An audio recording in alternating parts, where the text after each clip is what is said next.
সরকারি চাকরিতে কোটা সংস্কারের দাবিতে ছাত্রছাত্রীদের আন্দোলন ও তাদের ওপর সহিংসতা সহ সকল পরিস্থিতি গভীরভাবে পর্যবেক্ষণ করছে জাতিসংঘ। একই সঙ্গে বিক্ষোভকারী শিক্ষার্থীদের নিরাপত্তা নিশ্চিত করতে বাংলাদেশ সরকারের প্রতি আহ্বান জানিয়েছে সংস্থাটি।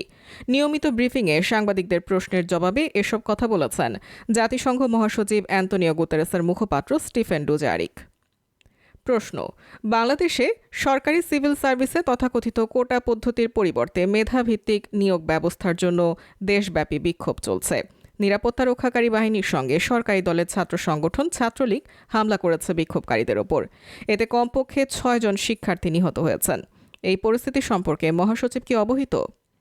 উত্তরে স্টিফেন ডুজারিক বললেন, হ্যাঁ, আমরা পরিস্থিতি সম্পর্কে খুব সচেতন। আমরা নিবিড়ভাবে এবং উদ্বেগের সাথে পরিস্থিতি পর্যবেক্ষণ করছি।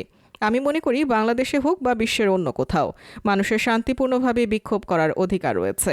আমরা বাংলাদেশ সরকারের প্রতি আহ্বান জানাই যে কোনো ধরনের হুমকি বা সহিংসতার বিরুদ্ধে বিক্ষোভকারীদের রক্ষা করার জন্য, বিশেষ করে যুবক, শিশু বা প্রতিবন্ধী ব্যক্তি।